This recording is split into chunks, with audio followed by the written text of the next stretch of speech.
Alex Ferguson didn't speak to me for 16 years, and this was a guy, kick a ball about with, and when he was manager at St Mirren, I became quite pally with him. He never spoke to you for 16 years?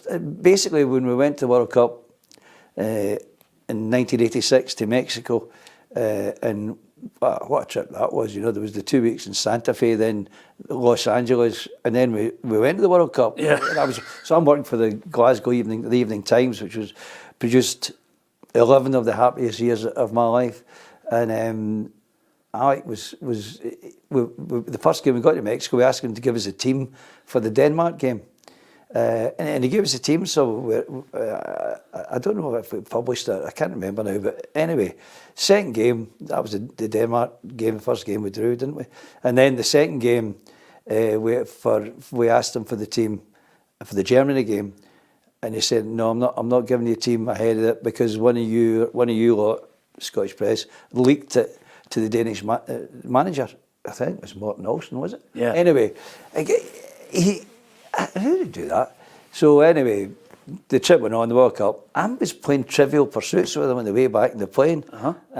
With Alec? It was the four of us playing the long flight across the Atlantic coming back. And that's, and then we got home and decided at the start of next season, Ali Guthrie, who worked in the Evening Express in Aberdeen, he went to see him, and Fergie told Ali, accused, he said, I don't know who leaked that team.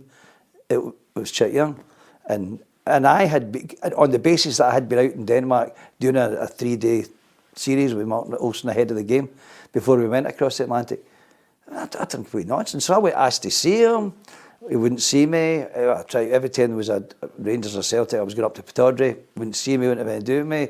Eventually he goes to Manchester, and I'm trying to get it, just blank press conferences and all that. And that was then in 2002, ahead of the Champions League final coming to Hampden. I was thrown into an environment with him at St Chambers because I was talking to Willie Miller, and he came up and he just sort of, all right, Chick, how you getting on? As if nothing had happened. As if nothing had happened. And I'm not in a position to at that stage to say, hey, what happened with the last 16 years? But that was Alec. I mean, he was, I mean, you cannot take away from what he's achieved, but, and then I went to a couple of things at Old Trafford and he couldn't have been nicer.